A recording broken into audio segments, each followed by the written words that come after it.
excited that wonderful. Shirley Brill, President of Educating Minorities About Transplants. We're so excited that you're here on site or online joining us for Kidney Health Matters. We know just how important this subject is in our communities, and we have so many people here who are willing to share with you the information and the knowledge that they have. Right now, I want to tell you the purpose, because we're here because so many people are suffering with chronic kidney disease, on dialysis, they have diabetes. And like I said, we have people here, nurses, so many people who can help and give you facts and information. We'd like to apologize because one of our presenters, Brenda Jackson Darling, won't be able to make it today. She has been hospitalized. So we pray that she will get better soon. And we're going to carry on. If you're there, Brenda, we're going to make it without you. So worry about getting well. As we continue, please get ready for our next presenter, which is Tanya Hart. She'll tell you a little more about herself, and please enjoy the day with us.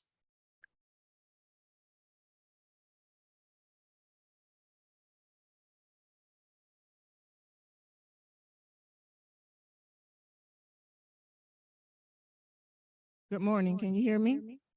Yes, thank you. Good morning. My name is Tanya Hart. I'm going to give you a little bit about my story and my kidney journey. First of all, I was born with only one functioning kidney because I was born premature at 7 months and 9 months. And so I really didn't know that I had only one kidney until I was in the 4th grade. I was having some urinary problems, things like that. And I was taken to the urologist first. And after he did some tests and scans, that's how they found out that I only had one functioning kidney. My other kidney was there, but it was very small and non-functioning. And so I lived with this for years, just being followed by the nephrologist and the urologist for many years. But it wasn't until I was here in Columbia, South Carolina in 2012 is when I started declining with my kidney function. And so the doctor said that I needed to prepare myself for dialysis, which of course at that point in time, I was not thinking about dialysis. I had heard about dialysis and was terribly afraid of dialysis because all I knew was hemodialysis, and I am afraid of needles. But I went ahead and had the fistula put in my left arm, right-handed. And so a couple of years later, the doctor said, well, have you heard of peritoneal dialysis? Which I had not. And peritoneal dialysis is in your abdomen. And instead of blood exchange, it's a fluid exchange. And so since I was working full time, the doctor thought that this would be a better option for me. And so I went ahead and had the PD cath, which peritoneal for short is PD. I had the catheter put in. And so I had that in for about 6 months. And the doctor said that I was now ready for dialysis. My goal was to go straight from not needing dialysis to a kidney transplant. However, I was listed and it took 4.5 years for me to get a transplant. I was on peritoneal dialysis for 1.5 years. I was listed at 3 different transplant centers. At this time, I was living in Columbia, South Carolina.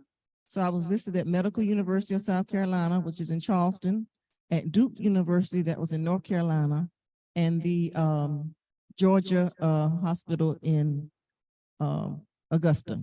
And so I was listed at 3 different places to increase my chances of getting a transplant. And so what I found out was that my blood was B positive. And they said that with the B positive blood type, I could be on the transplant list anywhere between 6 to 8 years. And this was very discouraging for me at the time because I felt that that was a long time, which it is. And I was afraid that I would be on dialysis that long. Well, while I was on dialysis, of course, I worked full time. I did PD overnight while I slept.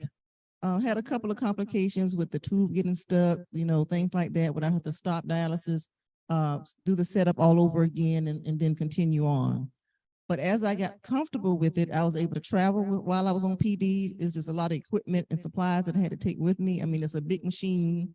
Not sure if anything has changed with the machine, but it was a big machine. I also had a cart that went along with it and boxes and boxes and boxes of solution because I had to do 2 exchanges a night. So I had 2 bags of solution, which were, pretty heavy bags. I think they felt like they weighed about 5 pounds. And so I had to take all of that with me, including all supplies that were involved with the exchange, which was a lot. It was a lot. And so I got accustomed to making handicap reservations at the hotels with a new shower head because it couldn't be something that had already been used because it has to be sterilized. I had to do all of that at every hotel I went to. If I went to stay with family members, I also had to sterilize their shower heads before I could do the exchange or take a shower. And so it involved a lot. At first, it took me and my then husband about 45 minutes to do the setup. But as we continued to do the setup and over time, we got it down to about 20 minutes. And so that helped us tremendously because we were so afraid of messing up something in the beginning that it just took us a lot longer because in between each step, we had to wash our hands. Everything had to be sterilized. So we couldn't touch anything after touching something else. And so wash our hands, I think about 5 times during the setup. And so this is what took so long. But as we grew accustomed, it became very easy. And so at the 1.5 year mark, I got a call. Well, let me back up. The transplant centers would call you just to check in on you, see how you were doing, things like that. And so every time my phone rang and it was from one of the transplant centers, I got nervous because I'm thinking, this is the call, this is the call, so I was so excited. But it would always be, we're just checking on you, see how you're doing, that type of thing. And so I asked them, I said, okay, when you call me, first thing you say is, we're calling just to check on you before you start talking, because I was so anxious that this is the call.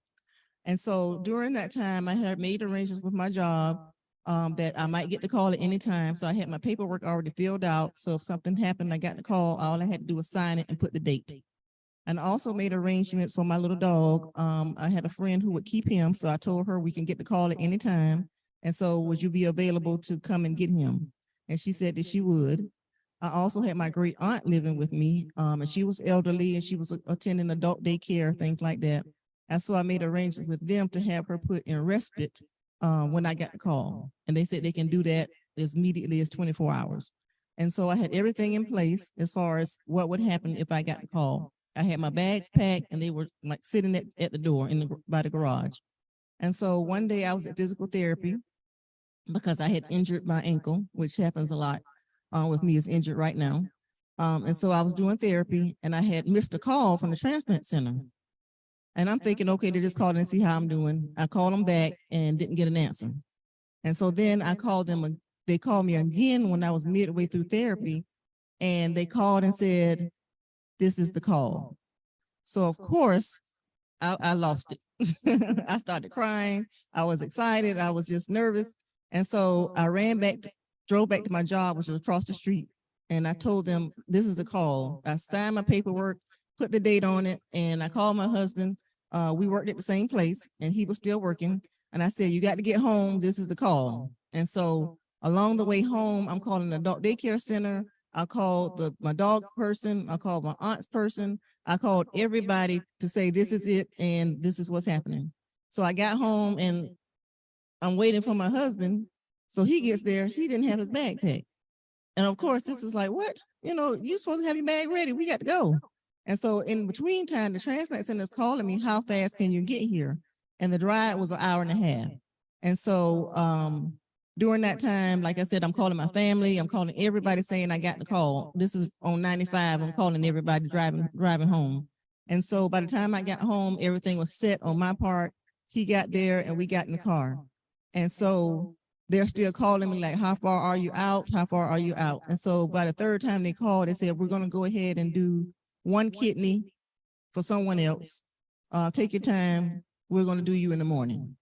So that's what happened. We got there. They got me prepped and everything. I don't remember anything after that until feeling like I woke up 2 days later. So, of course, they say I was in and out of awake, but I don't remember any of that. What they did tell me was that when I had my transplant, something, the kidney wasn't working like they thought it was. They had to take it out and whatever they did to it and put it back in. And so that was one of the reasons why they had to monitor me more closely, because they didn't want to have a rejection. And so I had a few complications, but the kidney worked well. My journey has been, last month was my 9-year transplant anniversary. And I always do a celebration because this is my gift of life. And so I always have a lunch or a little party or something like that to celebrate and to honor that person who family members gave me that gift of life, because who knows how much longer I could have waited. I did receive a kidney from a deceased donor. And so I have been doing well with that. Some complications, but nothing that has been really a sign of rejection. Closely monitored by the nephrologist. I get labs every 6 weeks still because of some issues that I did have. But you know, everything has been working very well for me. The journey of the 4.5 years of waiting seemed like it was 30 years for me. And I know for other transplant people, no matter how long you wait, it seems like it's a long time. And but I'm just grateful for that donor family who gave up the organs of their deceased loved one. Now, while I was waiting, the transplant center did present to me a paired exchange, which of course didn't know what that meant. And so they were saying that if I had someone who wanted to donate their kidney to me, but they found out they weren't a match, but someone else is here needing the kidney, and they have a family member who's not a match or a friend who's not a match, but turns out they're a match for me and my person is a match for them. And so that's a paired exchange where you have people who are willing to donate to you. Other people have people willing to donate to them, but it turns out it's not a match, but they go through the records and they say, hey, this person is a match for this person, and this person is a match for that person. And then they'll approach you and say, hey, are you interested in a paired exchange? Which of course I was interested in anything that would get me a transplant. And I think the largest number that I can remember of a paired exchange was like 20 people. They did a paired exchange with 20 people who had people who were willing to donate, and they found out this is, you know, amazing that we have so many people willing to donate who are not a match, but we're a match for someone else. And so I think that's a great opportunity for people who need transplants. You know, because some people find out, well, my family member is not a match, and you just say, well, oh, well, they just can't do it. Don't give up if you're in that situation, because you can be presented with a paired exchange opportunity. And don't be afraid of accepting a kidney from someone else and your family members. All family members or friends who say, well, I only want to donate to my friend or my family member. Let them know how important this is for you and other people to be able to get a transplant, because it helps you and someone else at the same time. So if you're willing to donate to one person, be willing to donate to others also. It's just all very important to save someone else's life. You know, people die waiting for kidneys. And we don't want that to happen. You know, it's a large number of people who wait, they're on dialysis, and it never happens.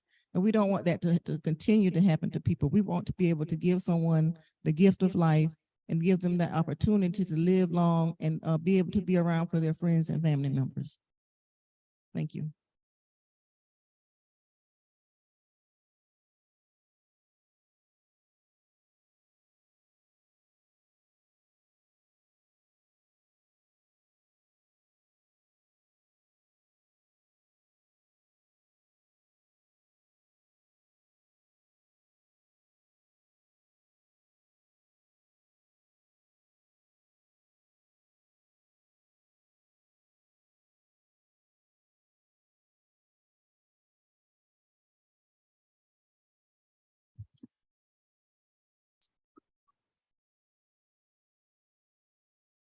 All right. Well, first, I'd like to say hello to all of the participants and other speakers. My name is George Franklin. I live in Maryland, so I'm unable to be at the meeting today, but I would like to say hello and greetings to everyone that's there. My story starts when I was 16, really, but 18 when I started dialysis just after graduation. And just 3 short years later, they seem short now, but they were very long, being on dialysis 3 times a week for, at that time, 6 hours a day. And I was fortunate to get my first transplant in April of 1975. Unfortunately, that transplant did not work. So they took it out a couple weeks later, I think, and I still stayed on dialysis. I was working at the time, and I was just 18 and when I started dialysis, and this was 1975, I was 21 years old, and I was fortunate to get my second transplant just 6 months after the first one.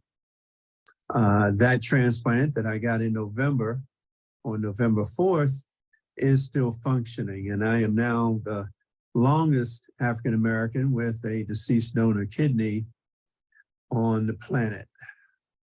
And that's only if somebody else had a transplant that looks like me in some other country, which we haven't found. I am just very fortunate, and I encourage everyone that's not on the transplant list to get on the transplant list. I've lived 47 years plus with my transplanted kidney, and all I've taken are just the 2 pills for my kidney. Now I take other pills for blood pressure and what have you, but for my kidney, 2 pills. And it was the same 2 pills, as a matter of fact, for 45 years until one of the pills was switched to another pill so that I could take some gout medicine. So still 2 medications for my kidney. It is worth the experience. Your life would be so much better. You can run, jump, swim, have children, do anything your heart's desire with your transplant. The other thing I would like to mention is the Quarter Century Club. The Quarter Century Club is a club I formed along with another member, Barbara Witt, and it's for recipients that have their transplant for at least 25 years. Now that can be cumulative. So if you have 2 transplants, one for 10 years and one for 15, you're in. And we'd love to have you. We are all across the world. We have members in Australia, Mexico, Canada, and about 190 members here in the United States. So we'd love to have you. We sponsor a dinner, as a matter of fact, at the transplant games. What are the transplant games, you say? Well, that brings me to my first prop. The transplant games are games for people, basically, that have transplants. But if you're on dialysis, you can also compete. You would be competing against people like yourself that might be on dialysis. If you have a transplant, you're competing in your age bracket and you're competing in your gender. So we certainly welcome you to come to the transplant games. This is our mascot. I hope you can see him. Hello there. And this is Blaze. And Blaze has a sidekick that's called Spark. I don't have a Spark, so I have to use just Blaze. And there he is. And I would hope that if you can make it, we don't know quite where the games will be next year because they're every even year. Last year, they were in San Diego, California for the first time ever. And this next year, we expect them to be east of the Mississippi, hopefully. So a driving distance for most people. Now, I hope my story has interested you and has encouraged you to get on the transplant list by all means. Oh, wait a minute. One more thing. Hopefully, the whole world will be rooting for my team in a couple of weeks for the Super Bowl. I am an Eagles fan, of course. And yes, this is an eagle, not a duck, as many have said. So go Eagles. We want to win another Super Bowl. This is only our second Super Bowl that we will have won when we win it in a couple of weeks. I couldn't be there. Go Team Maryland.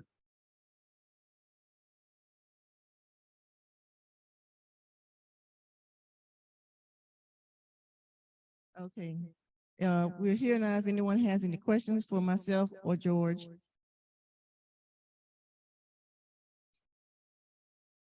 Oh, he's not on. Okay, for me. Any questions? No. No questions. Oh.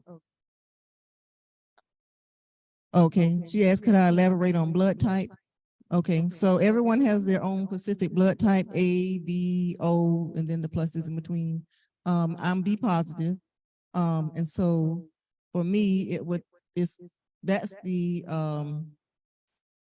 blood type that takes the longest. I can't remember why they say it takes the longest to get the transplant if it's rare. And if you're O positive or O, you can donate to anyone and get from anyone. So it just depends on knowing what your blood type is and also knowing what your family member, friends, what their blood type is and able to donate to you. Now they do have something now called kidney washing or something like that, where they're saying it doesn't really matter what your blood type is, that they can do some of that with some people, not everyone. But if you are a dialysis patient, kidney disease person, you want to talk with your nephrology and your team to find out what that means for you as far as who you can accept blood from, or if you're eligible for one of those programs where they do the washing where your blood type really doesn't matter. It doesn't work for everyone, but some people it does. For me, I had to receive something from someone with my blood type. I also had high antibodies, and that causes me to have a rejection from a lot of people. My sister and I were a match, but my antibodies killed her blood off. So if I had gotten her kidney, it would have been an automatic rejection because of my antibodies. They asked me had I had a blood transfusion before, because that's one of the things that cause you to have high antibodies. And I asked my mom had I had one at any time, and she said I hadn't received any blood transfusion, so they don't know why my antibodies were so high. So that was another reason why it took me longer on the list to get a transplant because of that. Any other questions? Nope. Thank you all.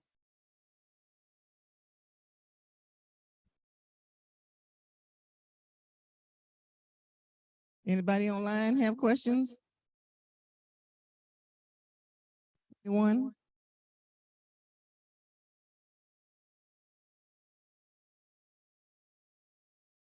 Let's see. Okay. All right. Thank you. Okay. If you're online and you have a question, you can unmute yourself.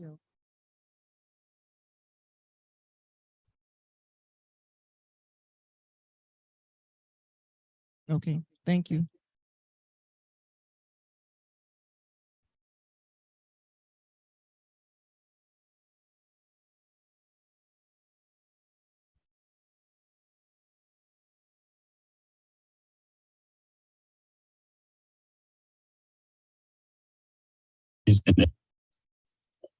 Hi, my name is Tafaro Cook, two-time kidney transplant recipient and founder of Kidney Care Coaches. And I enjoy hosting with Philip Jones with Second Chance because we bring awareness to the kidney community. Not only that, we love interviewing people who've had a second chance, and we also like bringing diverse information to the kidney community. So we enjoy it, we love it, so check us out. Don't forget to like and subscribe to Second Chance, so you can have a second chance. Thank you. Peace.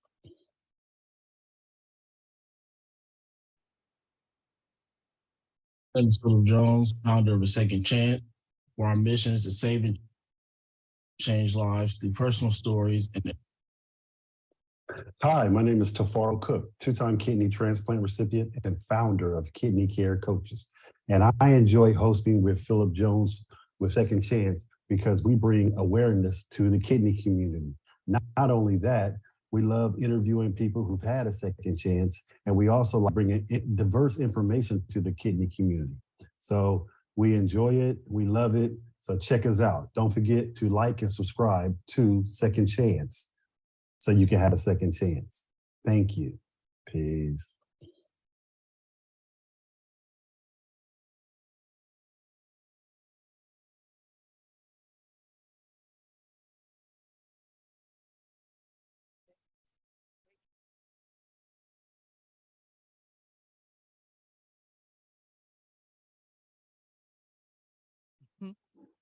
Hi, I'm Shirley Brill.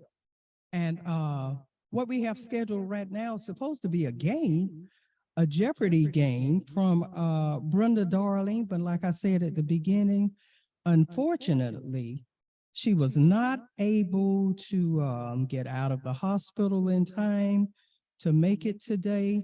She had a series of questions that she was going to ask. I don't know how many people here are knowledgeable about transplants or chronic kidney disease or anything like that, but it is game time. So I guess what I'm gonna do, yes, a real right now, because I'm trying to find these questions. So now I'm going to put somebody else on the spot. I'm going to ask Teresa Haywood, who is a nurse, to come up and help me out right now while she's on her way. Thank you.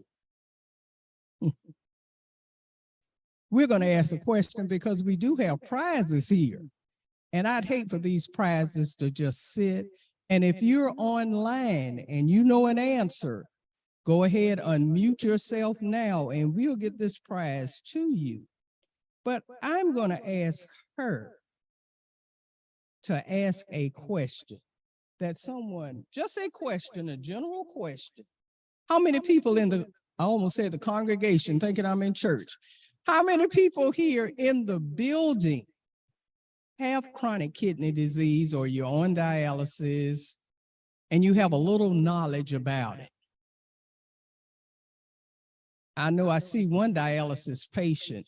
She's going to ask a question that everybody should know at least. And she's going to give the correct answer, or if you know, we want you to just jump up from your seat if you can.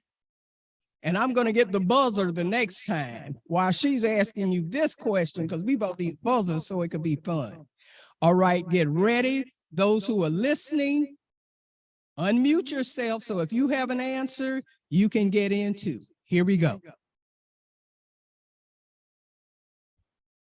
Okay, where's the questions? Oh, just come up on top of my head? Oh, okay. All right, surprise. Good morning, everyone. All right, so my name is Teresa Haywood. I guess I'm getting ready to toss out some questions. I don't need these for that. Okay, so does anyone know the GFR that what the lowest number you have to have, percentage you have to have to require dialysis?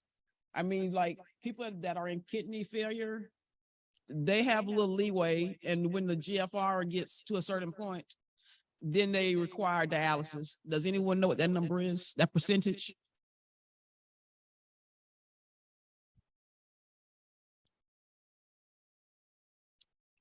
Anybody? Yeah. 15. Who said? Good job.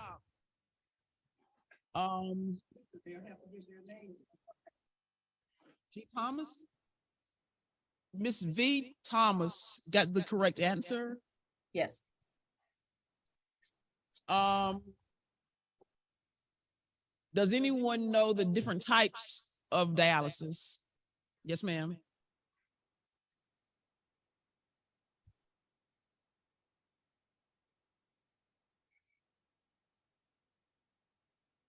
Okay.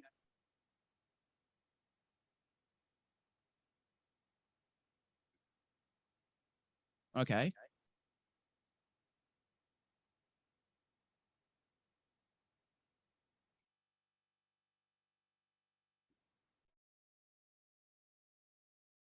Right. Okay. Okay.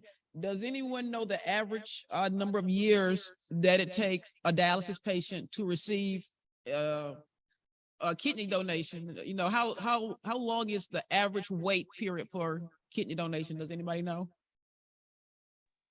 All the way in the back?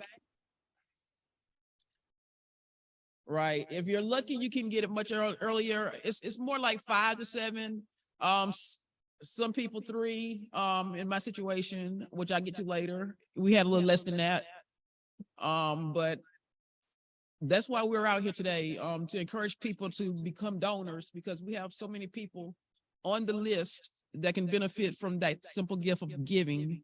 So, I'm trying to think of questions because, yes, ma'am. Yay. Yay. Are you gonna take over from here?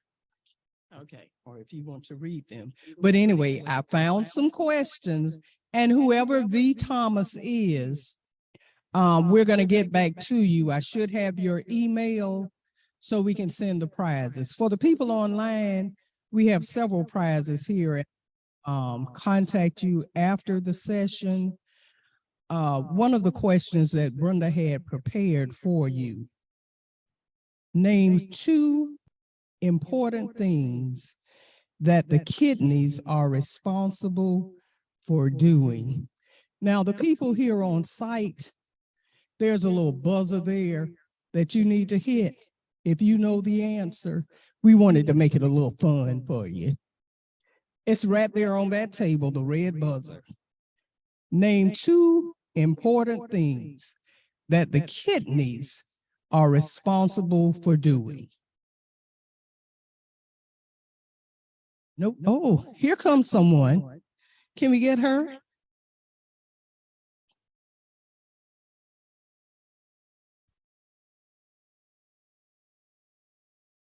And what's your answer, please? That's one. That's another. All right, and the answers that she has here is they help control blood pressure, they keep bones healthy, help the body make red blood cells, regulate certain hormones in the body.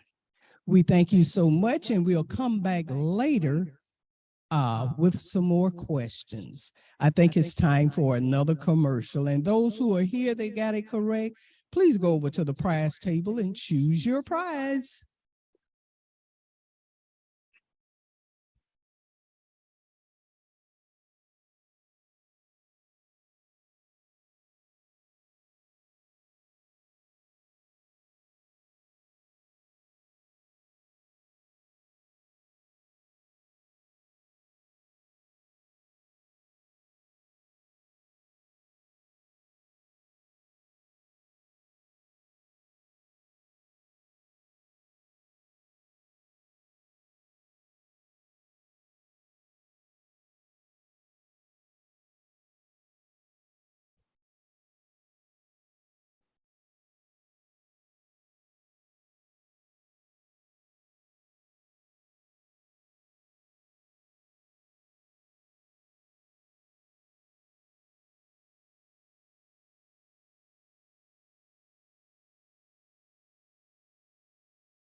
Good morning.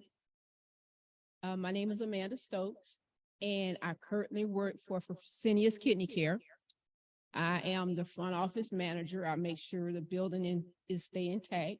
I work directly with my patients with information, making sure they get to dialysis to and from. I help schedule appointments for patients that have to get their CVCs out. I make sure everybody gets to where they need to go. I deal with doctors every day. I encourage my patients to do their dialysis on a daily basis because a lot of times patients get to where they don't want to come to dialysis. And we make phone calls if they don't show up. We encourage them to come because they have a lot of problems. If they don't come, they end up in the hospital. They are sick. They have a lot of different illnesses. And we encourage everybody to come to dialysis because it's a lot of factors that happens when they don't come.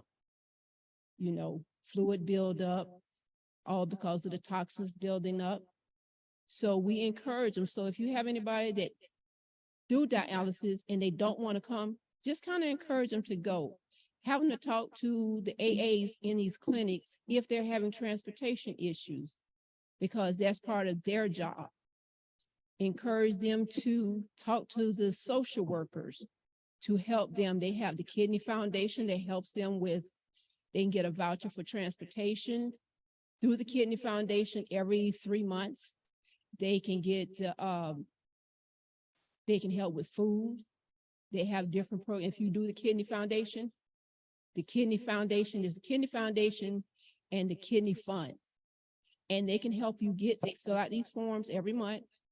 And you can do it like every 3 months. Some of them give you gas cards. Some of them help you get food. They give you vouchers for that, maybe 100, anywhere from 50 to 100. It just depends on their funding.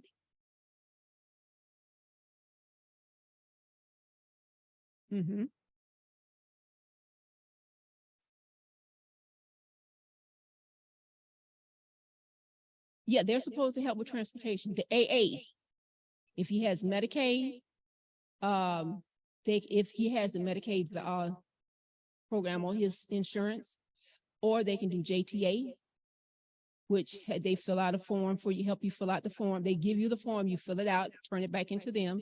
They send it in.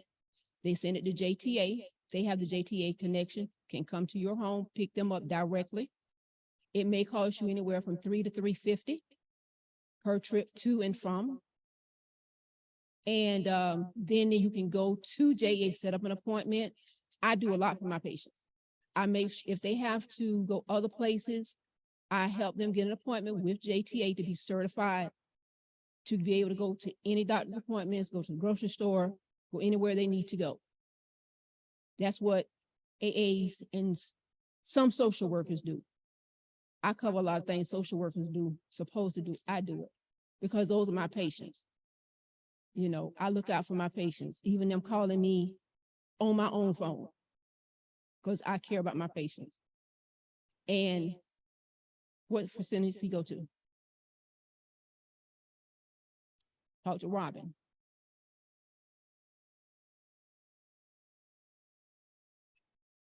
Talk to Robin or talk to the social worker. Or better yet, you can call JTA and tell them you need an application.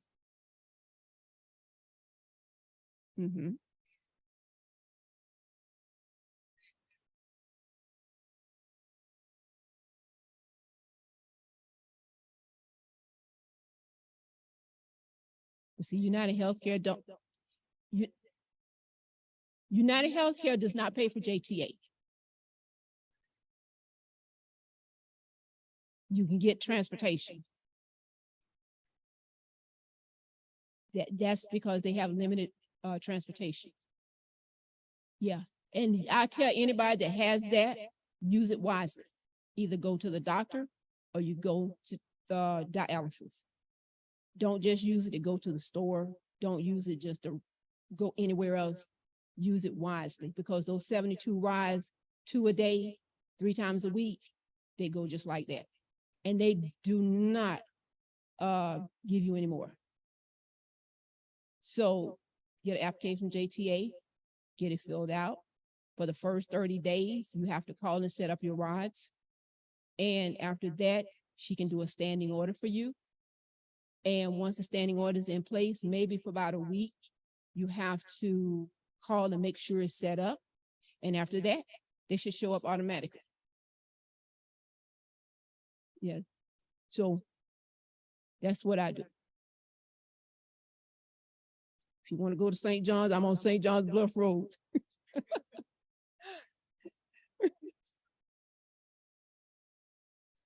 Okay. Okay, insurances, is an insurance coordinator in she has about 7 or 8 clinics. Her name is Carlene. And she can help you with insurance, telling you what you need, or just if you have insurance questions in general. She's the person that you talk to. I want to say North Jacks is Sandra. I think that's her name, the coordinator. But every dialysis clinic company should have an insurance coordinator. And they should be able to help you with getting the insurance information that you need. The only thing I can tell you that I know for sure, you will get a bill from the different companies, and they will tell you, call the company, talk to them about your bills, and then they'll tell you if you have Medicaid.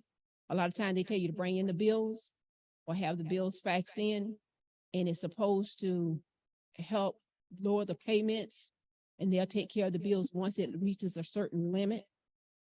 Or you call an insurance company, because there's a lot of insurance companies on the TVs and everything, and they can tell you if they cover dialysis, which a lot of them do. It's just a matter of following through to make sure you get everything that you need.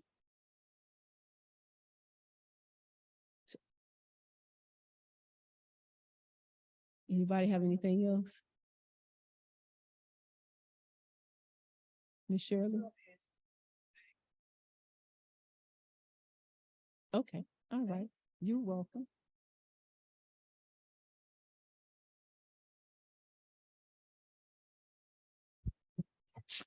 Hi, my name is Simone Washington, and my story starts as a young and vibrant 24-year-old young lady living in sunny Miami, Florida.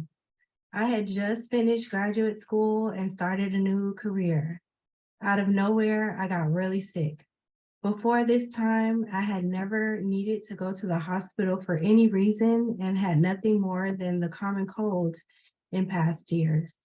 But now I find myself in the hospital emergency room. Since I was still in my probationary period at work, I had no medical coverage, and because of this, I spent 22 hours waiting to be seen by a doctor. Once I was finally seen, I was quickly diagnosed with end-stage renal failure and spent the next 2 weeks in the hospital. I started taking medication to stabilize my kidney function, but after 2 years, I had to start dialysis. At that time, I was working as an elementary school teacher, and I would go to dialysis treatments 3 times a week after work for 4 hours at a time. As I started dialysis treatments, I also started the process of being added to the organ transplant waitlist. There were over 30 medical clearances and tests that I had to complete in order to qualify. It took a little over a year to get medically cleared to be added to the transplant waitlist. Over the next few months, I would be called 6 times by the hospital informing me that they had a possible match. But on November 17th, 2010, over 5 years after being diagnosed, I received the 7th call that would change my life forever. I had to report to the hospital by midnight to check in, and by 2 a.m., I was under anesthesia. By 7 a.m. on November 18th, I was waking up from a successful surgery. I received the gift of life in the form of a kidney transplant. An 18-year-old young man lost his life due to gun violence, and his family decided to give the gift of life that gave me a second chance. I am forever grateful to that soul and that family for the decision that they made. I hope that knowing that they have saved lives gives the family comfort as they mourn the loss of their loved one. He lives on in me and in many other lives he saved. Now, 12 years later, I reflect on the life that I have lived since that day. I have moved to California and developed my career.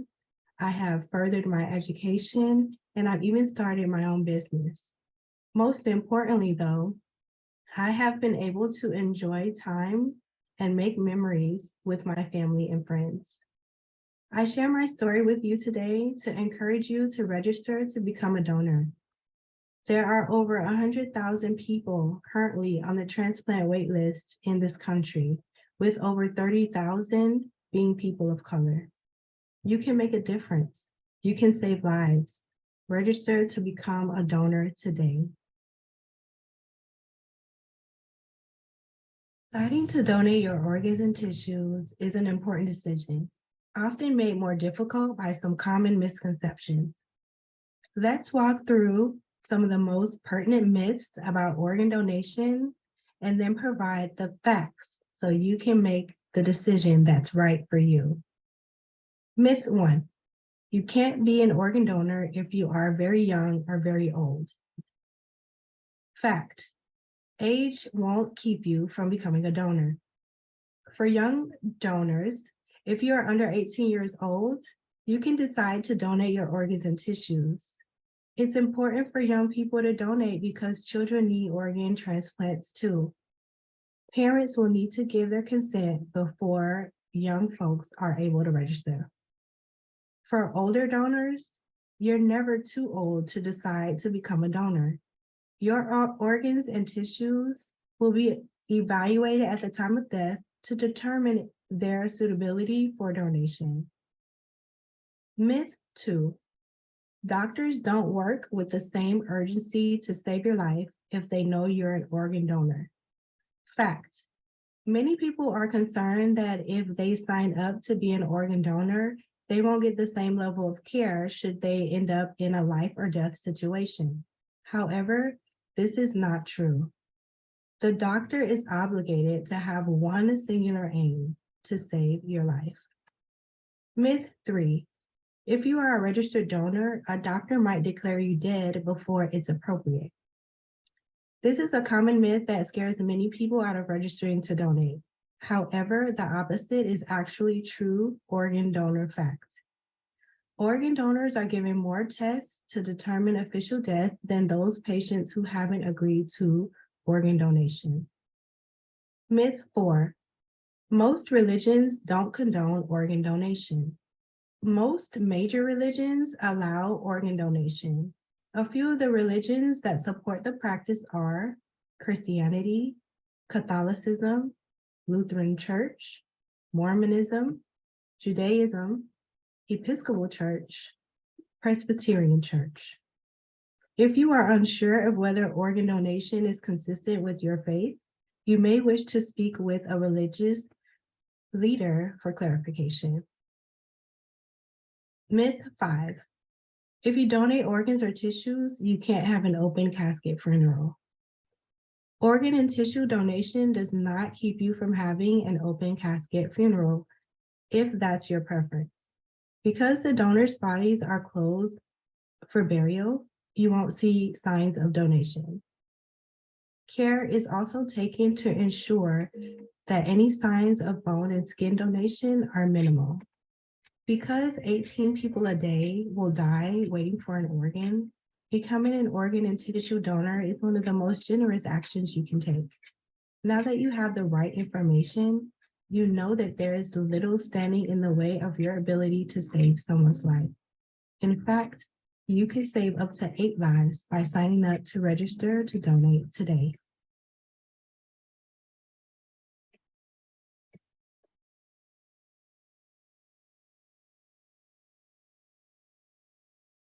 One thing I forgot to mention, I'm not part of, I do work for Fresenius and I deal with kidneys, but I'm here because Shirley and Miss Rose supported me, my husband's heart transplant. And he had that in September. So I know how important it is to be an organ donor.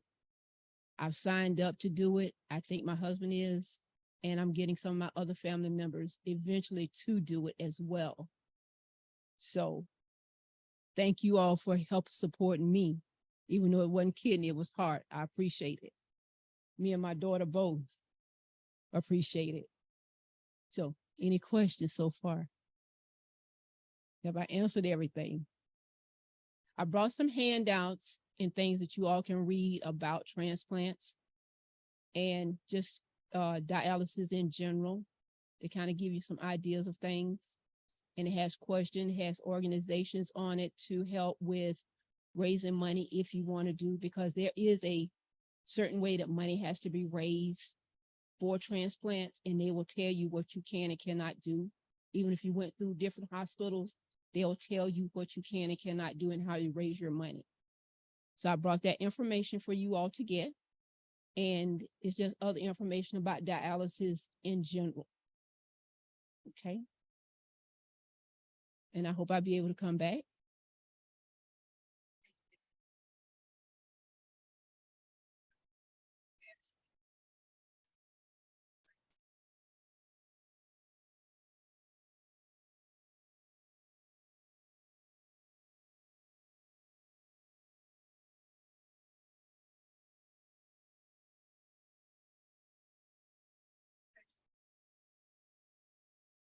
Good morning from California. I'm here in case you had any questions for me. You all have any questions for her? And I apologize, I can't hear from the audience, so if someone can repeat the question at the mic, that would be helpful.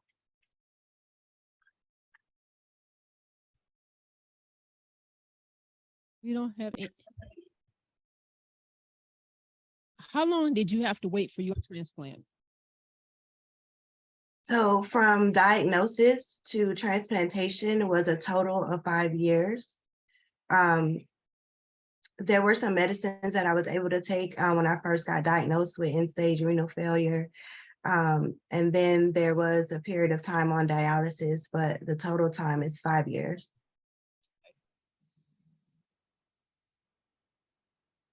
Any other? Yeah. Come on up.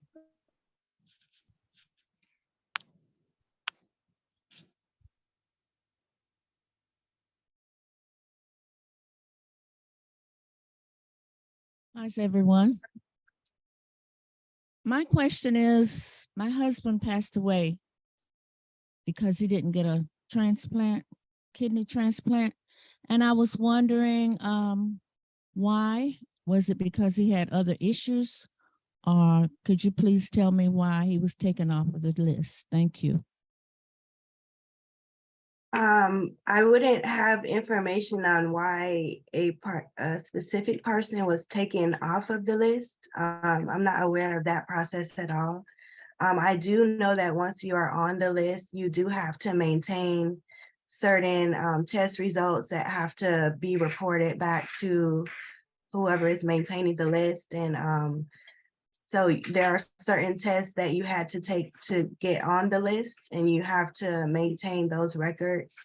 Some of them have to be repeated after a year or after a certain period of time. So I wonder if that had a contributing factor, but yes, I'm not entirely sure for a specific case.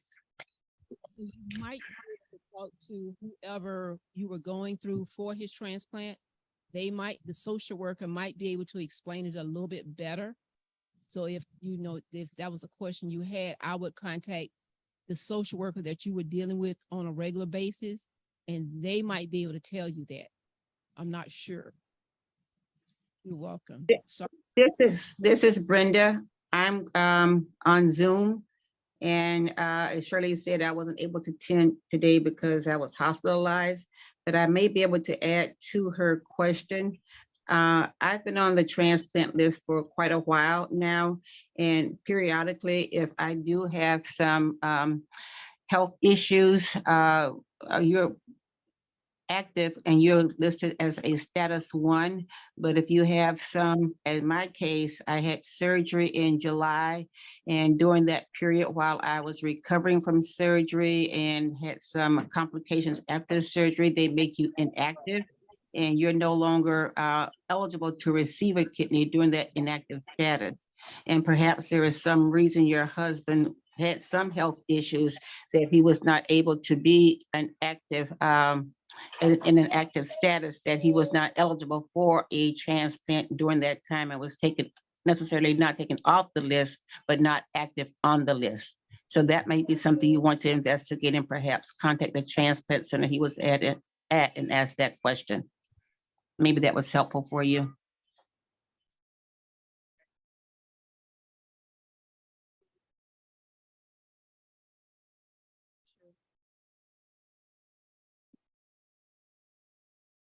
Thank you all for having me.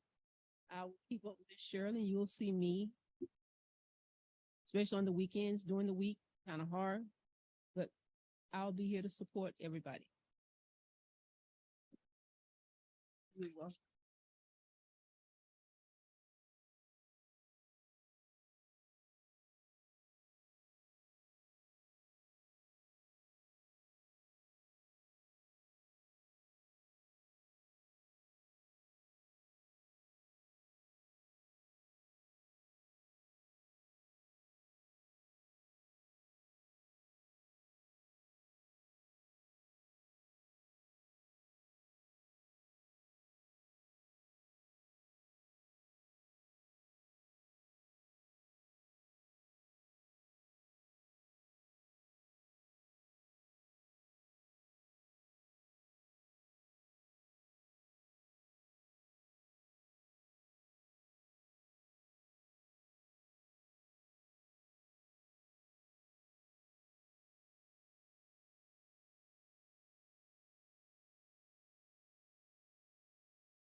With Philip Jones with Second Chance because we bring awareness to the kidney community. Not only that, we love interviewing people who've had a second chance, and we also like bringing diverse information to the kidney community. So we enjoy it, we love it. So check us out. Don't forget to like and subscribe to Second Chance so you can have a second chance. Thank you. Peace.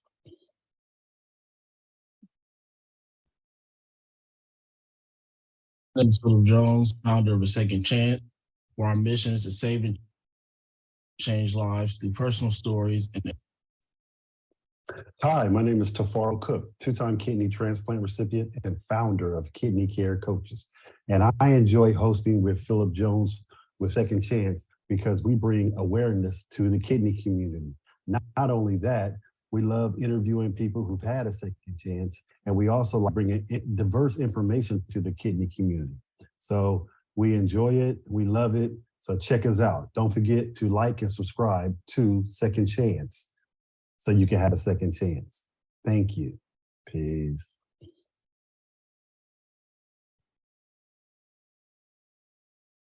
My name is Philip Jones, founder of A Second Chance, where our mission is to save and change lives through personal stories and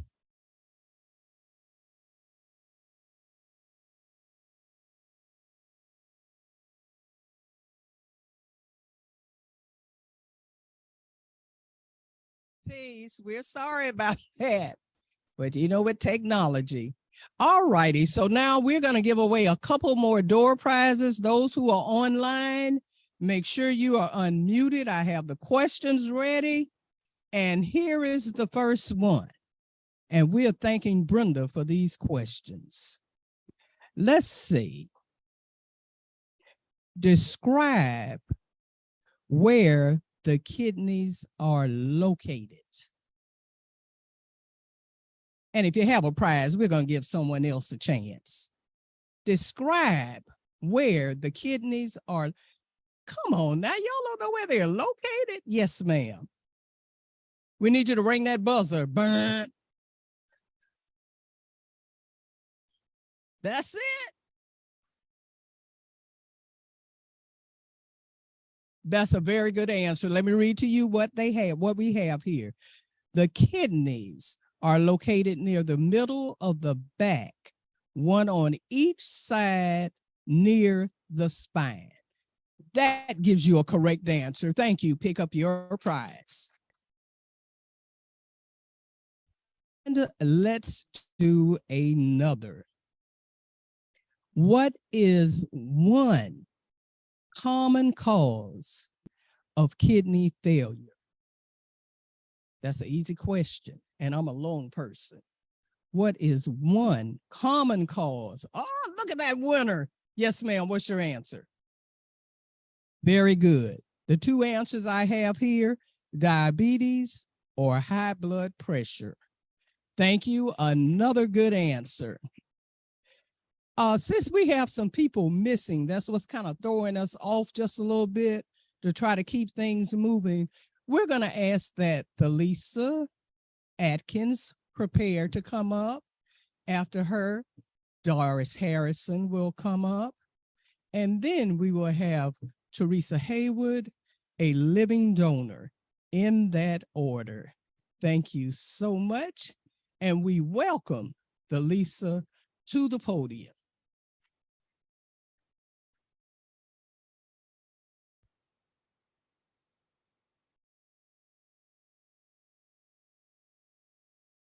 Good morning. As she stated, my name is Thalisa Atkins. I am a two-time kidney recipient.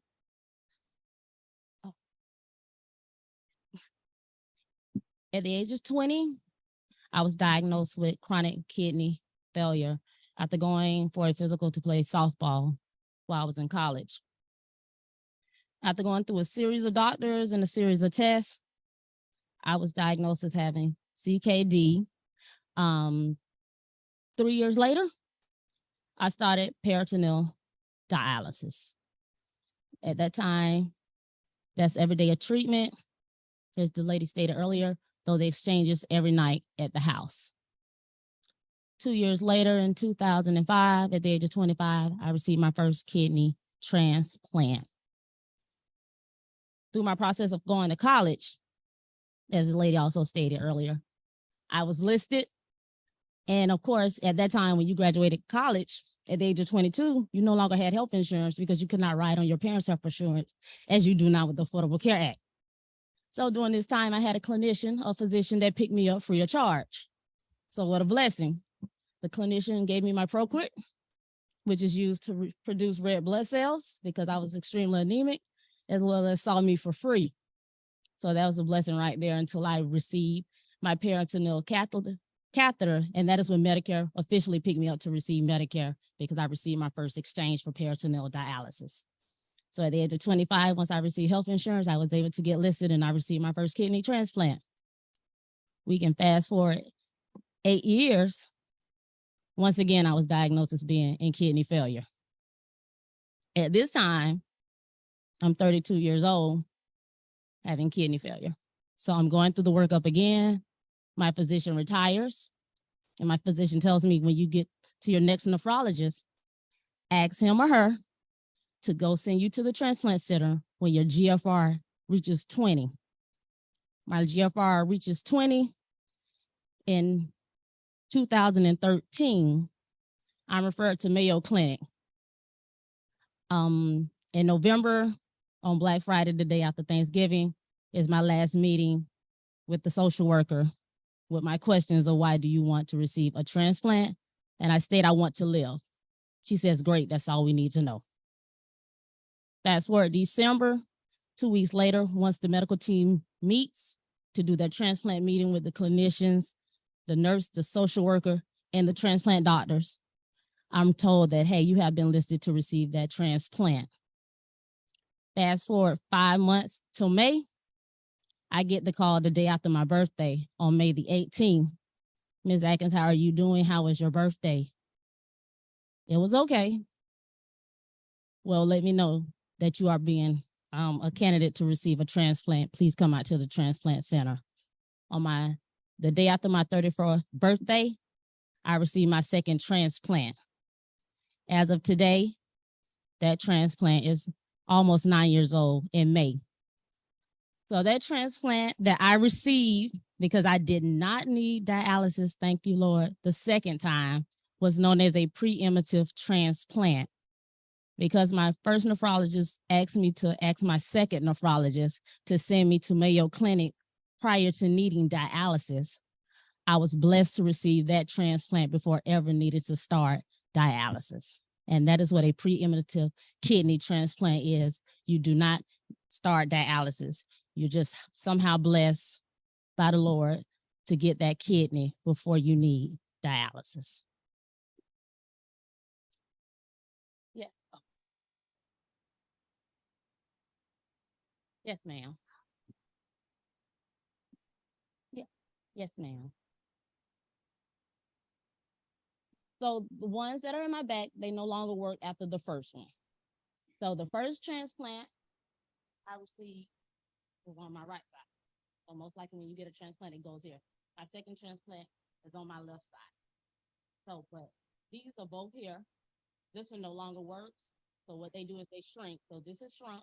These two in the back have shrunk to beans. And this one just grows so that it's able to do the work of my two kidneys that I originally had. I have a question. Online, Okay. did you go into kidney failure while you were on peritoneal dialysis? No, ma'am. I went into kidney failure in my 20s. So I was 20 years old. The No, doctors- no, I'm sorry. You said you were on peritoneal dialysis and then you required a transplant. I was just wondering, did you go into renal failure? Did your kidneys begin to fail while you were on peritoneal dialysis? No, ma'am. They had already failed. That's why I was on peritoneal dialysis. Okay. And after peritoneal dialysis, did you require a transplant after that? Yes, ma'am. That's the second one when my kidneys failed at the age of 32. That was my question. So you were on dialysis and then you required another transplant. Yes, ma'am. Okay, thank you. No problem.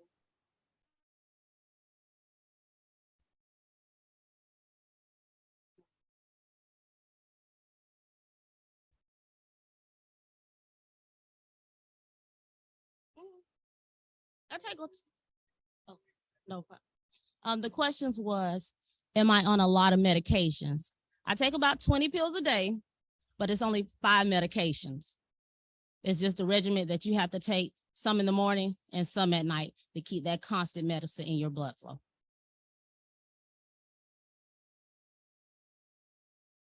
Yes, ma'am.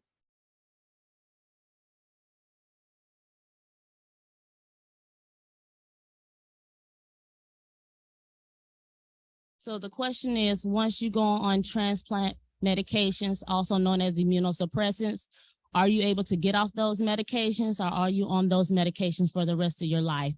Unfortunately, you're on those medications the rest of your life.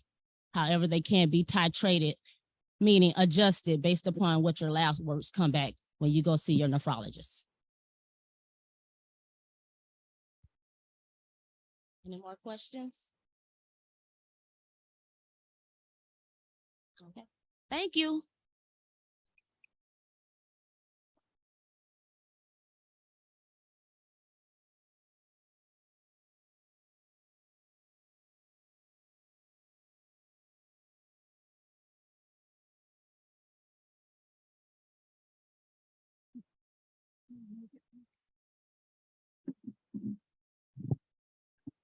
Good afternoon, everyone. My name is Doris. I'm a nurse that I've worked in several different areas. I've worked with the transplant centers. I've worked at dialysis with dialysis patients. And now I'm on the other side working and teaching kidney patients, kidney disease patients, helping educate them and helping them learn about the process. And I'm going to talk to you about transplant. You got a little presentation. Hopefully he can get it up. Nope. Well, I was going to say, you hear all these stories, everybody, you're on dialysis, you want to get a transplant so you can get your life back. Nope. I thought you had it up a minute ago. So what do we got to do to get transplanted? I wanted to give you a little bit of some statistics first. There's over 100,000 people waiting for an organ. Of those 100,000 people, there's about 88,000 people waiting for a kidney.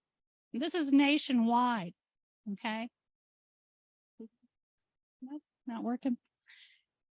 But even all those people waiting for a kidney, you know, like somebody said earlier, you know, half of them are not ready to get that transplant.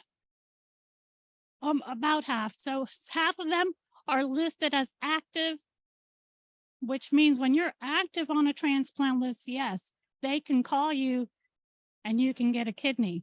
You know, you're ready. You're on that list when somebody either passes away or something. You can get a kidney. You can get that call. Fast forward one. But if you're not active on that transplant list, there's some reason you probably have to do some additional testing. If you're sick, you know, they want you to get better. So those are things that we got to, you know, do. So when you go and you want to get a transplant, you got to be ready. Okay. Last year, according to UNOS, there was over 25,000 kidney transplants in the US. So we need to get that number up. If there's, you know, 88,000 people waiting for a kidney, it's, you know, that's why we're trying to educate people, become a donor, you know, ask family and friends, or tell your story, get stories out there so more and more people know about kidney disease. And then we can get that number up. You can go ahead and sit. So kidney transplant. A kidney transplant is an opportunity to get your life back. It's a treatment option for kidney failure, okay? You got to remember, this is not a cure.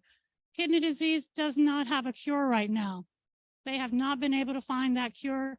There's all kinds of research going on and trying to do different things, but right now, we don't have a cure for kidney failure.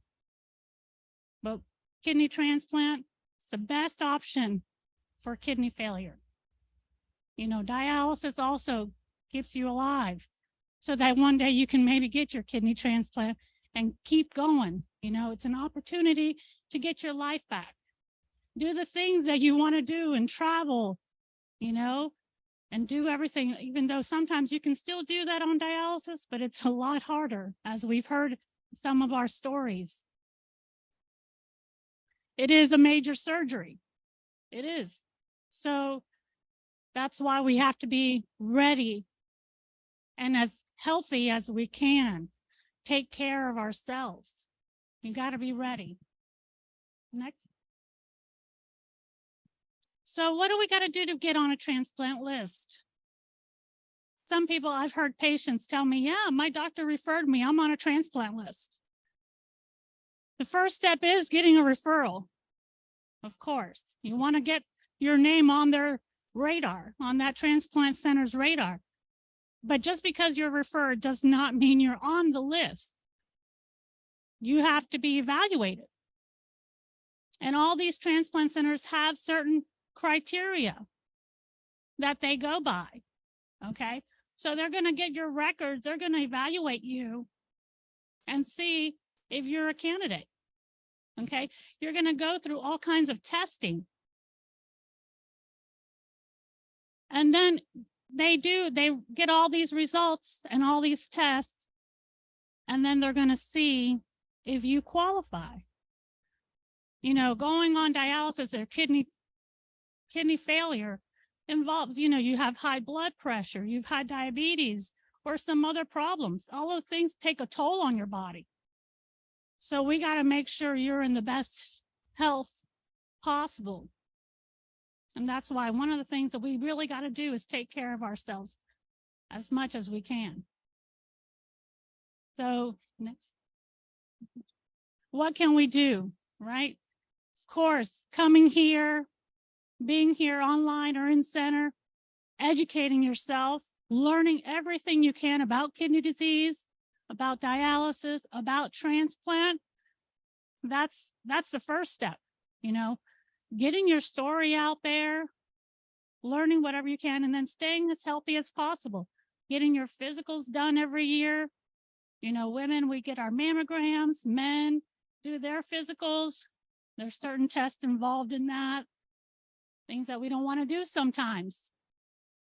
but we got to do it. We got to keep ourselves healthy as we can. If you have diabetes, keep your diabetes under control. If you have hypertension or high blood pressure, trying to keep that under control as best you can. You know, if it's not under control, you got to go back, be your own advocate and tell your doctors, hey, you know, my blood pressure is not under control. I got to, you know, what can we do? So you got to be your own advocate. You got to, you know, talk to these doctors and tell them. Next. So yeah, once you're referred to the transplant center, you know, you'll get a call. They're going to review your situation. They're going to ask for a bunch of tests. You know, don't get too weary about it. It's a lot sometimes being, let's say, on dialysis, or, you know, and still having to go to all these doctor treatments or more tests and more evaluations, but just take it one step at a time. You know, things that you got to do, little hurdles, but you just look at it one thing at a time and go and keep going. Because once you're evaluated and you go through all the steps, you might have to, you know, see a nurse, see a social worker. They'll check your financial situation, check your insurance, see what you got to do. Like, can't remember her, but they had said there's all kinds of resources out there that are able to help. You know, if you need to fundraise, if you need a little extra help, sometimes you need a little help with medication. There's all kinds of resources that are able to help out and get you to where we need you to be so that you can get the transplant. You know, make sure that you go to all your appointments. You do everything that you can. You're going to your dialysis treatments, you know, that's going to help you stay healthy. You know, keep that waste out of your blood. You're going to go to your appointments for the transplant center every year. Yes. You know, and sometimes it takes 4 or 5 years waiting for a transplant, but you're going every year. They're going to see that you're interested. You're going to take care of that kidney once you get it. So it's really important to take care of yourself. Going to your appointments, having a support person, you know, that's real important too, because all these things that we got to do, and you know, it's a lot going through dialysis, getting these treatments every other day, or if you're doing it at home every day, you know, having somebody that's there for you, that can help you every now and then, encourage them, you know, keep them active, involved in their care, you know, make a schedule. You got an appointment here, you got an appointment there, let's go there. It's hard sometimes, but it's the little commitments now that's going to help in the long run to get you where you want to go. So like I said earlier too, there's all kinds of resources. You got to educate yourself. You got to want it. If you want it, you got to learn it. Whenever you want something, you go out and you learn about it. So you want to, you know, all kinds of resources online. There's great places. EMAT is out there helping everybody too. All sources, you know, get your story out there. Talk to friends and family, churches, you know, there's so many resources online, even friends, family, anywhere. Talk to others that have been there. Like we've had today, we've had all kinds of patients that have told their stories. Amazing. They all know, you know, they've been there, done it. You can talk to them. If you have hurdles, like there's patients that have had 3 transplants, and they'll tell you their hurdles. They'll tell you what they did. It might help you, you know. So then once you get there, you can pay it forward and tell them your stories as well. And that's how we keep the cycle going. And then the last one. And you know, to finish off, I just try to stay positive. You know, life happens sometimes, but you keep on going. Yes, you got to stay involved in your care. You know, look at the bright side of things. You know yourself best. So you got to just keep going. Thank you. Now, do I have any questions? Anybody online that has any questions? Okay.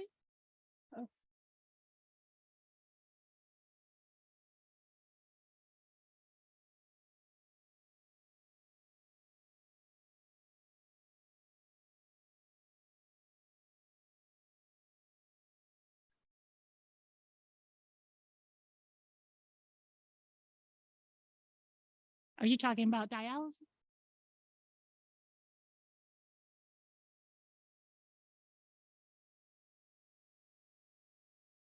Mm-hmm.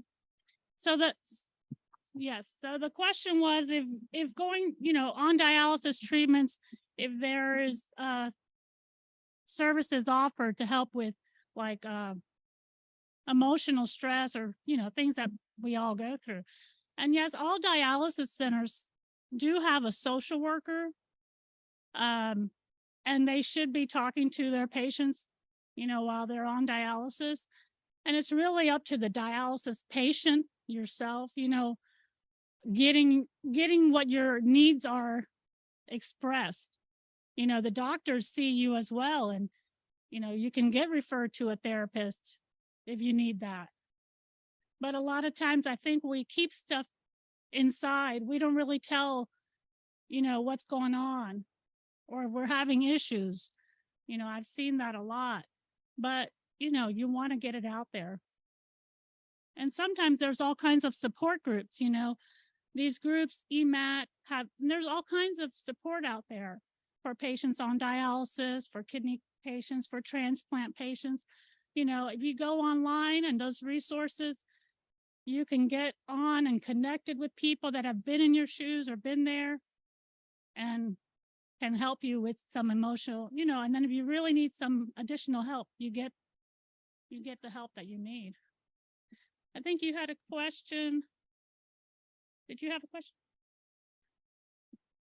Oh. Okay.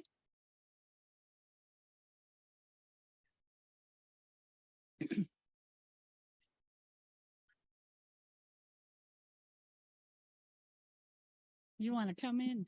Give the mic. Let's come up.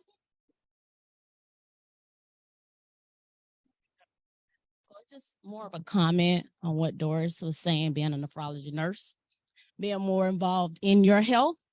I will tell everybody this one thing. When I was first diagnosed with kidney failure in my 20s, my first nephrologist let me know, he says, Delisa, it's one of me and it's many of y'all.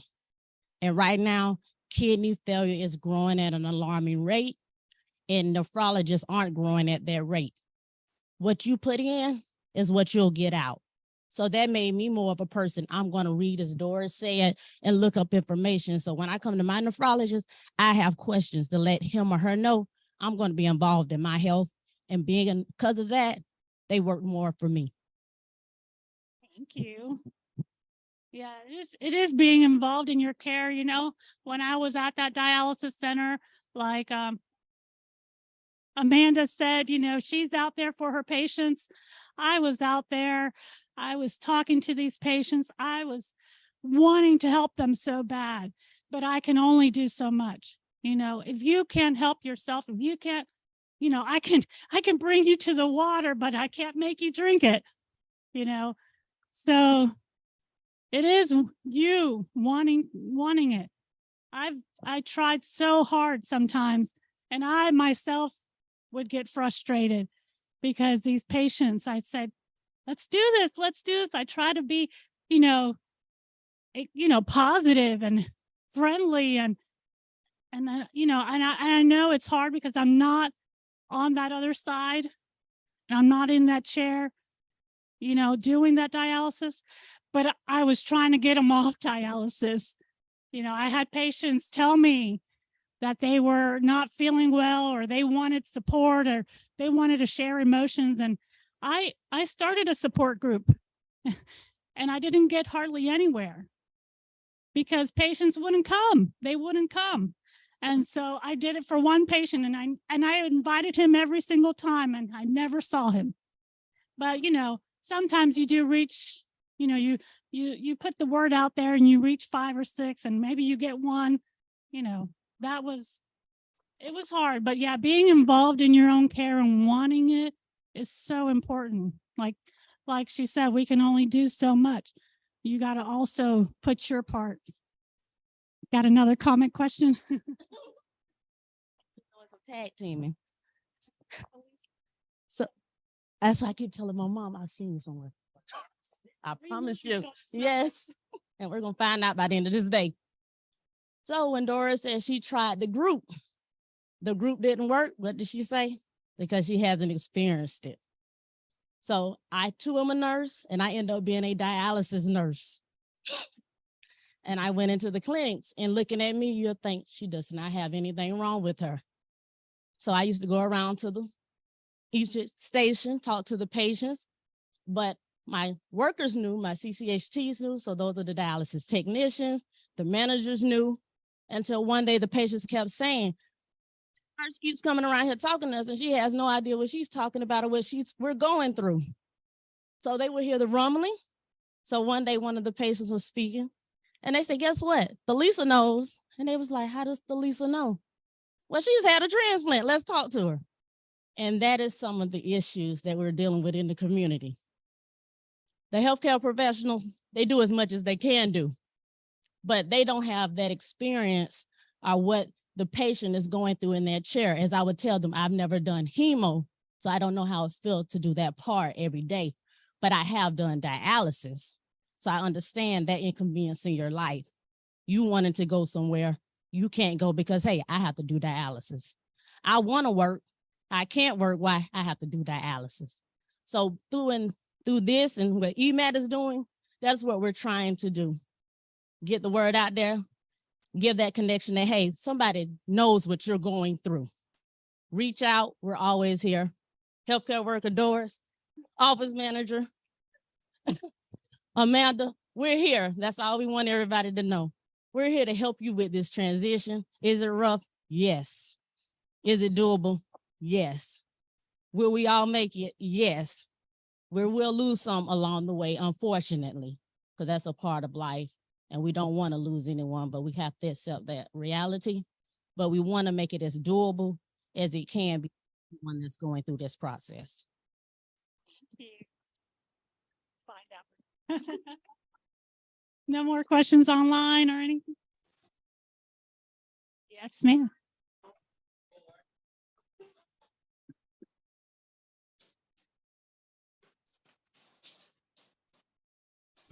So the question was, why is there so many people with kidney disease, maybe going through dialysis and so forth? I think a lot of it is educating, getting ourselves educating. I teach a lot of my patients about diet, health, lifestyle habits that we've just grown up with, since the revolutionary times where fast food became a thing, and all these processed foods and things that we've just done, and our lifestyles are so fast, and we want everything to be quick. We've damaged ourselves and caused a lot of disease. So high blood pressure, diabetes, which all leads to kidney failure. So it's educating on yourself and eating right, staying healthy, exercising. Those are the things that I believe has gotten us where we have a lot of kidney problems and other diseases and stuff. Anybody else?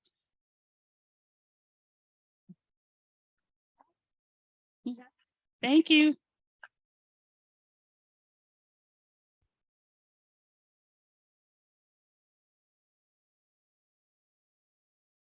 Okay, good afternoon.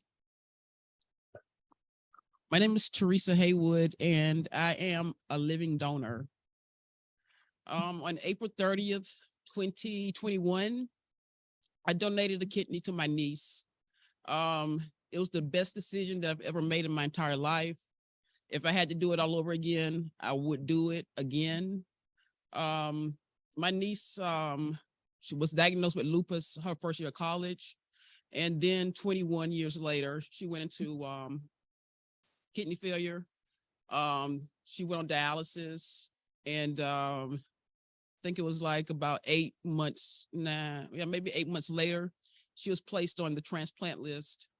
Once she was placed on the transplant list, then I had the opportunity to do testing to see whether or not I would be a match. Both of us felt that I would be a match from the beginning. My niece was born on my birthday. She grew up like a sister, like a daughter, like a friend. So it was just fate, I believe, that, you know, she was born on my birthday and I was able to donate to her. The process of donating, to being a living donor, it wasn't a bad process, but it was a lot of testing.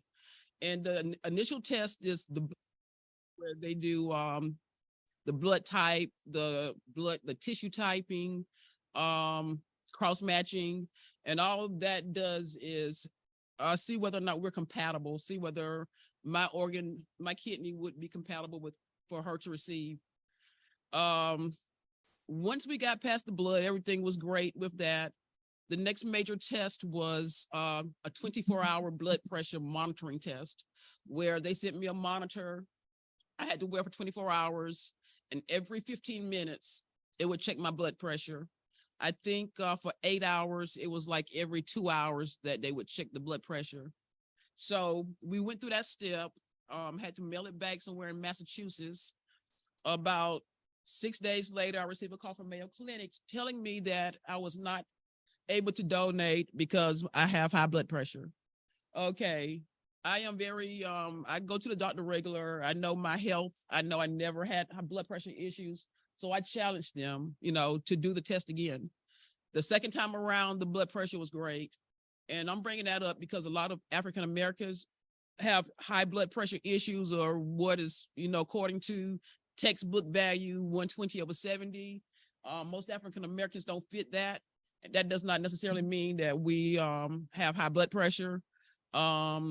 So if you're in good physical health, and you get a test result back that you're not comfortable with, just challenge it. I challenged it, and I got past that step. After doing the 24-hour blood pressure monitoring, then they do like some 24-hour urine test. I had to do a couple of those when they want to check pretty much the GFR, or they want to check the like baseline of your kidney function to make sure that your kidneys are good enough to give to someone else. Aside from that, I smoked 25 years. So they put me through a full panel of pulmonary function test, which I did quite well considering I'm a smoker. I had to do stress tests. They're gonna check every system we had, every system, heart, liver, they're gonna check everything. So the testing process went about 2 or 3 months, and that was only because of it takes a while to get scheduled for a different test. You know, if I could have gone straight through, it would have been fine. But started testing in October. We found out in March, I think, that we would be on the list for surgery in April. And the ironic part about that is April is known as National Donate Life Month. And our surgery was on the 30th of April, the last day of Donate Life Month.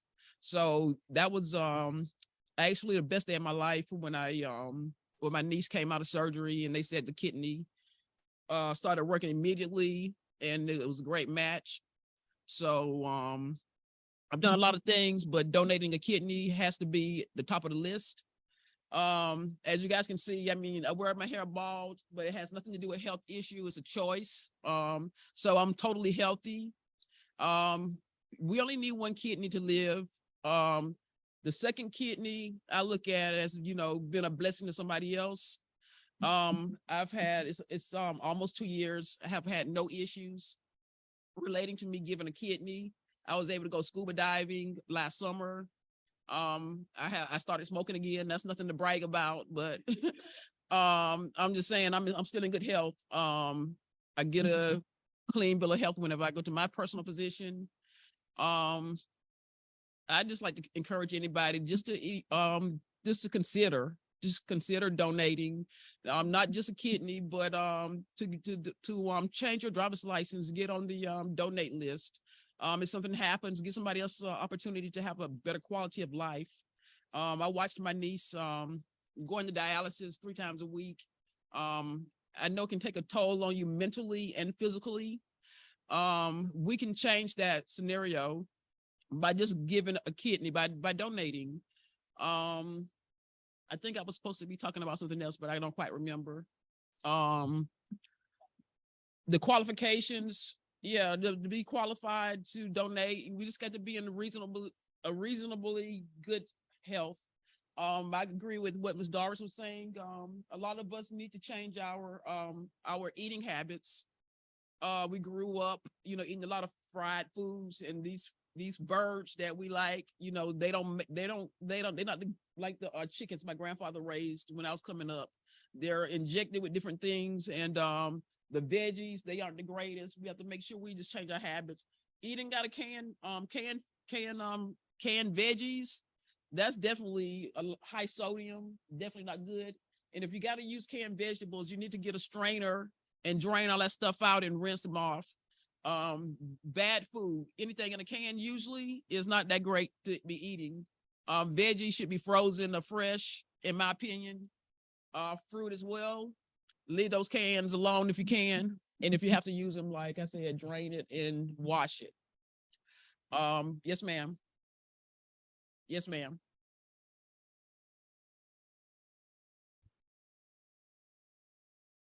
Okay. So my niece, she was okay. The question was, by me being a liver donor, how was my medical bill covered? My niece worked for Duval County Schools. She had pretty good insurance with them. So if you have someone that has insurance, their insurance will cover the living donor totally. Once we did the surgery, 6 months later, I went out, they did exams on me to make sure everything was great. Coming up, April would be a year. So they'll be calling me any day now to schedule an appointment for, well, actually the second year. So they did that for the first year, and they'll do it again this year. So they follow up as well and still pay the bill. Yes, ma'am.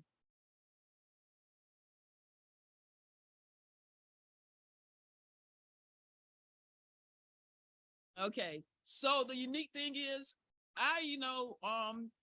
so another part of the testing, you have to go to site consult as well, just like the recipient, the donor has to go through a site consult as well.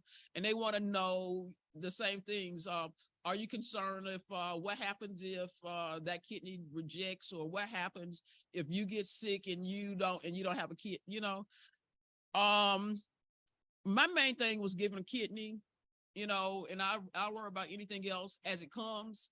I got faith and I believe everything is going to be fine.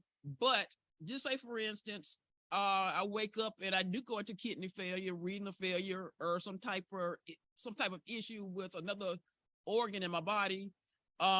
Being a living donor, I go to the top of the list. So because I've given a kidney, if something happens that I need a kidney, I'll go ahead of everybody else that's on the list for one that matches. Not that I want that to happen, but that's just the way it is. Yes, ma'am. Okay.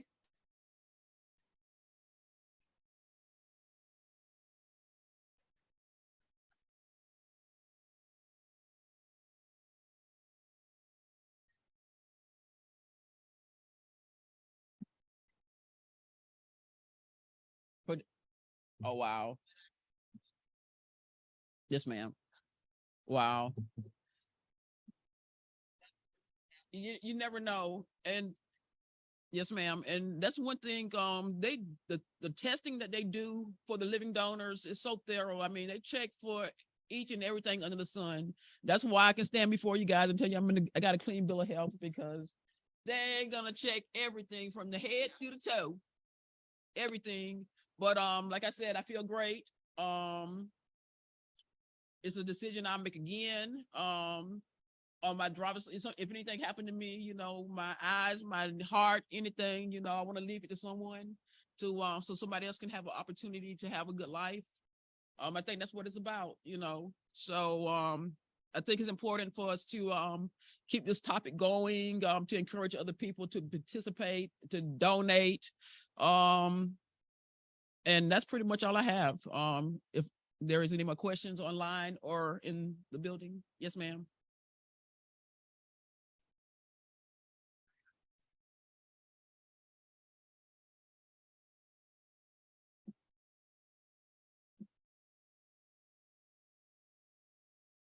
So, okay, so my understanding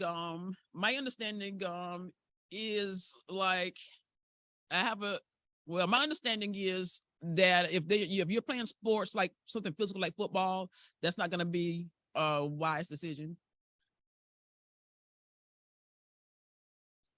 Any other questions? Thank you guys for your time.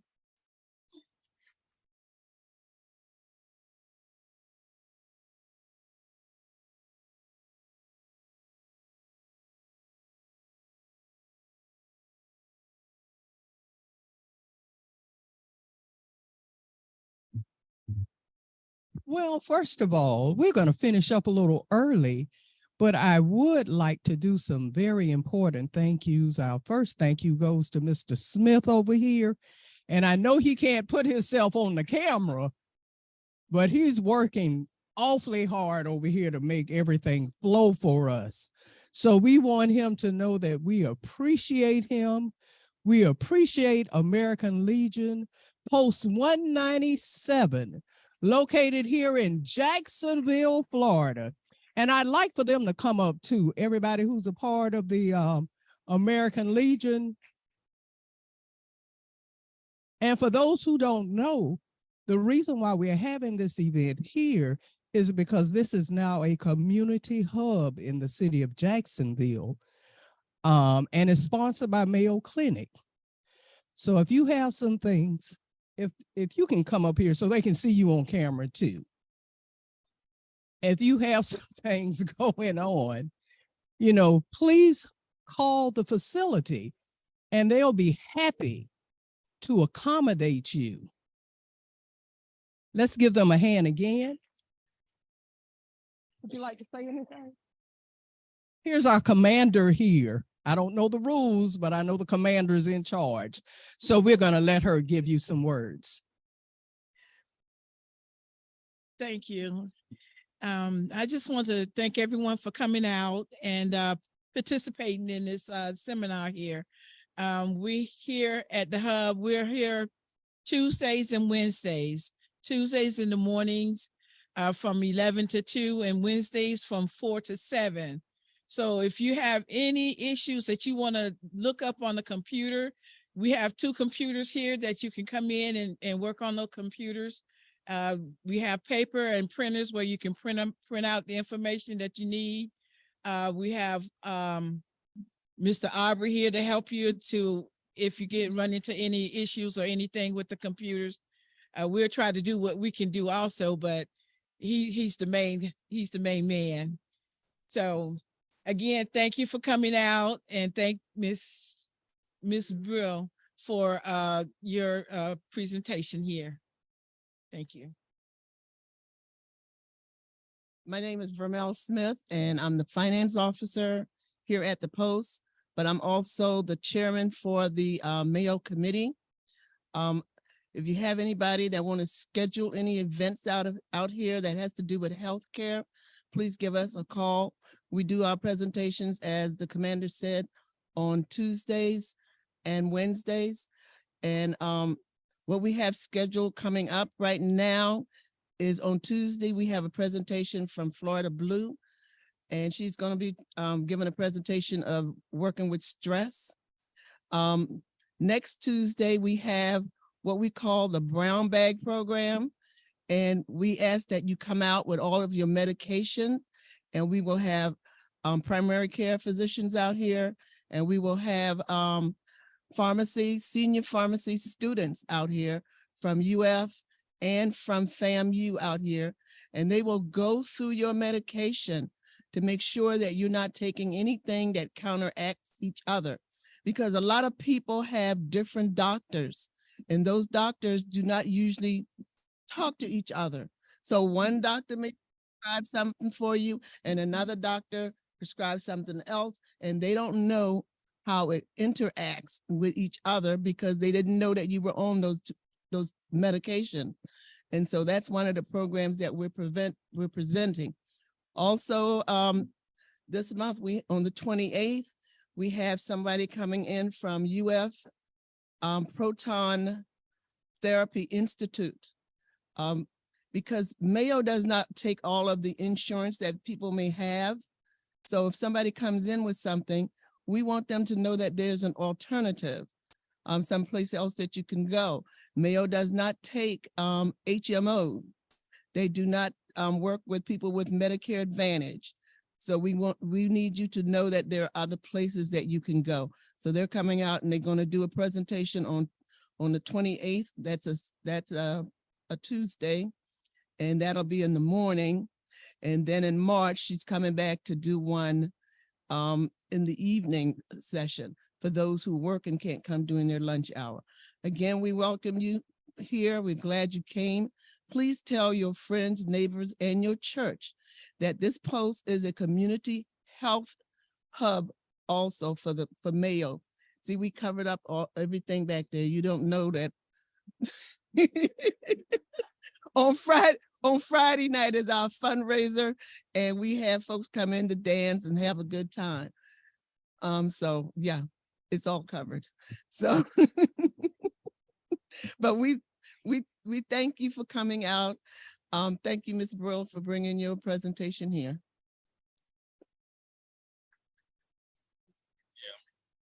Hello, everyone. I'm AJ Merriweather. I'm the liaison for Mayo Community Engagement Coordinator. My job is to work with community programs that Mayo wants to bring programs to.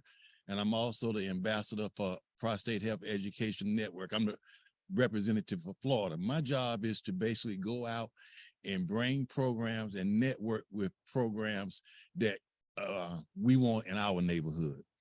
And as a two-time cancer survivor to your audience, I'm a prostate survivor of 12 years, and I'm a lung cancer survivor of 4 years. So God has blessed me to go out and do the type of work. Ms. Brill has been one of our champions. Anytime I call Ms. Brill and say, we having a program, and she say, where at, Mr. Merriweather? I say, come on. And that is one of the things about community engagement. We are trying, at Mayo, we are trying to bring programs that normally wouldn't come out here. And for the audience, this is the only post in America that Mayo is sponsoring. We are the test guinea pigs, as you would say, to see, they want to get in the hood. They want to get these programs out here, and we want them. And one of the things that we are trying to do in the post is make accessibility to these programs. Now, it does cost, but at the time we absorb the cost because we believe in the programs that is coming out here. Organ transplant, I was at St. Stephen when Ms. Brill went through her journey. And one thing about her journey is just like your journey. When somebody say, I know what you're going through, Ms. Brill would say, unless you done been through it, you don't know what I'm going through. And her mission now is to educate our brothers and sisters on why it's so important to be on the transplant. And I commend you because God has used you in ways that we probably didn't know we were going to do. God knew that you was going to have a problem, but he gave you the strength to carry on, even though it looked dark. So all y'all survivors, you're not alone. Just know that if you stop looking down and look up, all your blessings come from above. Thank you.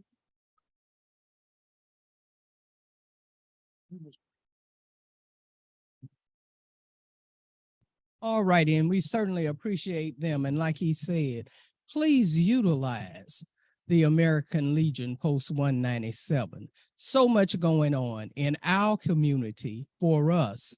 So please be a part when you hear things going on. Now, of course, we cannot complete this without the awesome members of Educating Minorities About Transplants. I'm going to ask them to come up also. Come on, ladies. Look at them. Don't want to come. Come on. And before you leave, please stop by the back so we can get a group shot of everybody involved in this event. And also our guests. We'd love to get a photo of you. In Educating Minorities About Transplants, we have transplant recipients. As Mr. Merriweather said, I had a double lung transplant in 2008. And God has blessed me, and I always have to thank him and give him glory for it.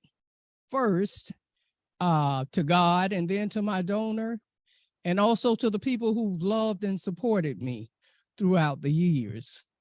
Our group consists of recipients, donor families, recipient family members, caregivers, living donors, and volunteers. And there's a lot of us. These are the people who were active with this event. Our next big event will be in April for National Donate Life Month. I don't know if any of them want anything to say. Most of them have said what they wanted to. Any other comments or remarks? It's time to sing God. I would also, before we go, mention that we do have a paparazzi display over, which can also be a part of prizes and door prizes. For the person online who got that prize, make sure you email me so I can get it to you. There will also be a door prize name pulled for the people who were online, and I will contact you for that. If there's nothing else, yes, ma'am. Okay. I just want to let everyone know that being a caretaker is very, very important. I was Shirley's caretaker when she was going through. I remember the times when she said that she would not live to see my grandson, that's her godson. And he was 4 and he's 19 now. So she was able to see him graduate not 1 time, but 2 times. So I just want to just let people know that you must be a caretaker. It's just important to save just 1 life. Amen. And that was a good lead in to our, some of us have our shirts on. I hope this gets good. And I'm nice and full so you can see my shirt. This one yes makes a difference. And we're running this campaign because any of us who've had an organ transplant or whatever the case may be, it only took 1 person to say yes. And like I think Simone said in her presentation, 1 person can save, 1 organ donor can save 8 lives. And before you go today, if you are not an organ donor, there's at least, I would say, I was counting at one time, close to 25 people in here. If you have not said yes to the gift of life, please be our 1 person today. Please be our 1 person. And you can just stop back at that table. Please make sure you've signed in. And I'd like to thank the lady here who had so many questions. I don't know your name, but we appreciate you. Good questions. And we're sorry for your loss, but we'd love for you to get involved with us. Anybody online, visit us at www.emat-inc.org. We look forward to hearing from you, and thank you for attending, everyone.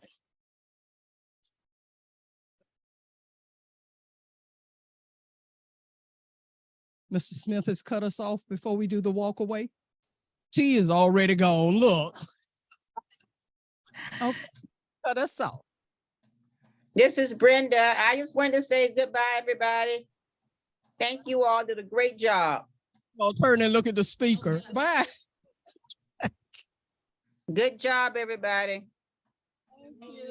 And those who have not enjoyed their refreshments, please go over, stop by if you have a paparazzi order.